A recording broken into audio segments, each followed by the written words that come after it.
Okay, great.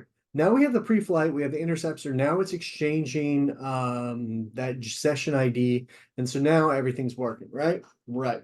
Except it's really not working the way we want to work, right? You go, what do you mean? Well, when you click on add a student, you still have the ability. We don't have advisor here, number one. But you also have the ability to put whatever you want. Go to edit student, same basic issue, right?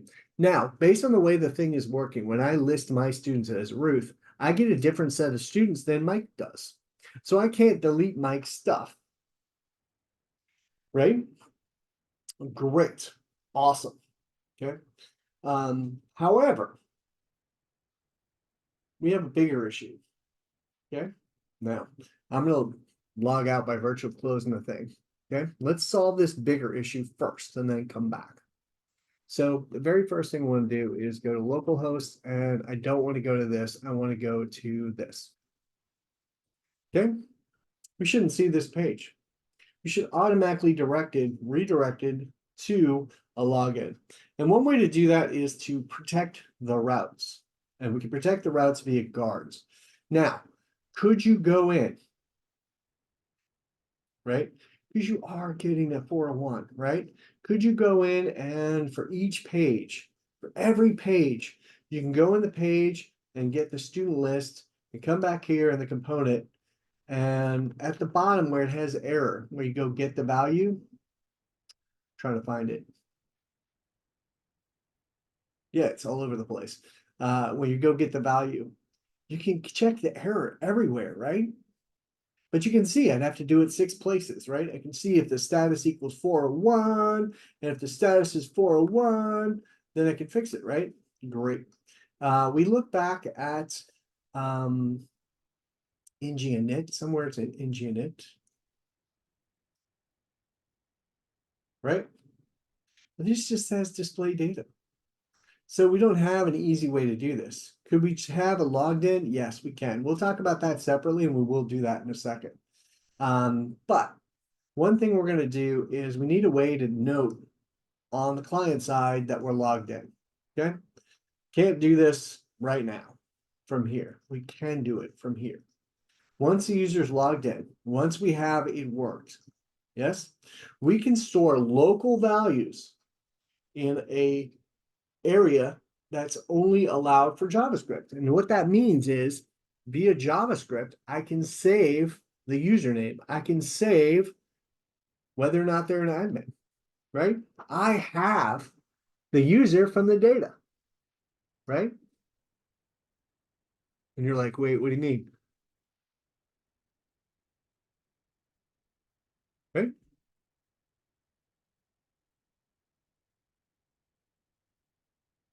Now, I'm sorry, I'm writing the wrong thing. Nope.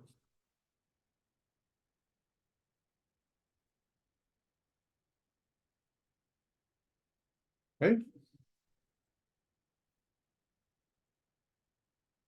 Oh, sorry. So we can save it there. There's something called session storage and local storage. Now, what's the difference between them? I'm going to show you I'm just going to watch this.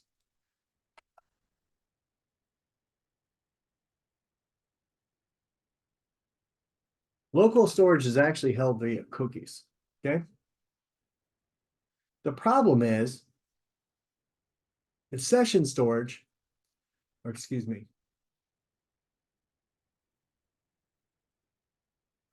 session stored property assesses the session storage object for the current origin. Session storage is limited, is similar to local storage, but however, nothing in local storage expires. You go, wait, what? Whenever a document is located in a particular tab, a new page session gets created and assigned to that particular tab. Open a page in a new tab or window, creates a new session, and so forth. You're like, wait a second, do I want session storage? Depends. Okay. Here's the downside of using local storage. The downside of using local storage is you have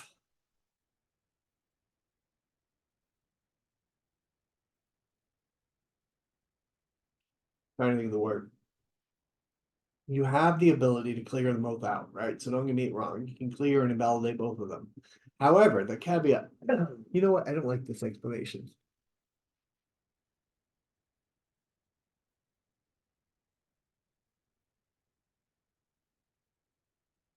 Yeah, they have the same API, by the way. So the data stored locally cannot be accessed by the server. Great.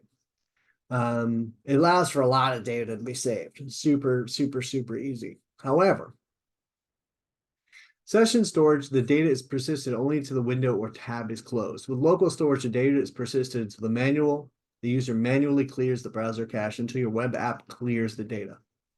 Okay. You go, wait, what? Okay, so it depends on session storage's origin for the window versus the tab. However, it works the same way. Stores key values, and it's really, really, really simple. So let's actually do it now. And you can use clear to get rid of it. You can store JSON objects. We will not. We will stick with just strings, and we're going to keep it simple. Remember, all our real storage, all of our real storage is going to be remote. We're going to store everything on the server. We do not wish to store anything locally. Okay. Now we can cheat a lot. Okay. And you go, wait, what? We could cheat a lot. There's some really simple things because it is just an array. And so we can treat it very, very simple. But all we have to do is set an item and get an item. Okay. As soon as we set an item, it's created. So we can do it right here.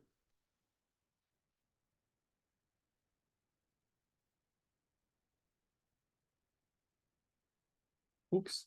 I don't need to go this dot session storage and just go session storage.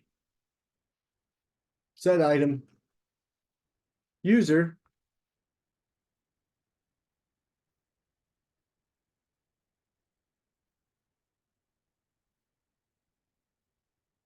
storage dot set item. And we set the admin to be this dot user dot is admin. Okay. And you're like, wait, what do you mean? I think I said that right. Ooh. All right.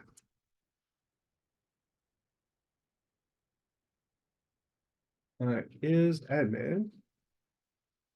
We're going to store yes, or we're going to store no. Boom. Now, it's very important to have this binary notion of admin. Why? Because if you're an admin, you're going to get special privileges. If you're not, you're not. But when you log in as an admin, if you just set admin to yes when you log in as an admin, and then you log out and then try to log in back as a regular user, you'll still have admin privileges. So it's very important to set this binary. We're not going to invalidate things until we obviously log out. We'll talk about that later. But we're going to have this now on our student list. We're only going to do this on student list because I'm going to do it on ng init. Is this the best place to do it? No. If user in session storage, right?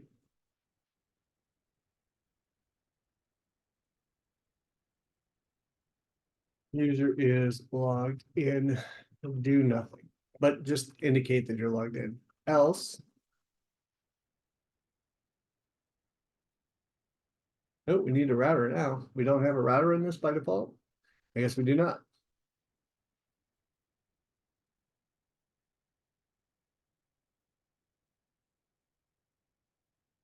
Okay, so now we have a router. Else this dot router dot navigate by URL, and we're going to navigate to login. That's simple. That's all we're doing. And we're going to just make this look nice by putting it there. And this is going to be ng init. So you're not going to be able to get past this if the session has not been stored in the session state. It's not going to be there. That way I don't have to actually look for errors on every endpoint. I can do a one-time check when the page is loading. I'm gonna stop the recording before I come back.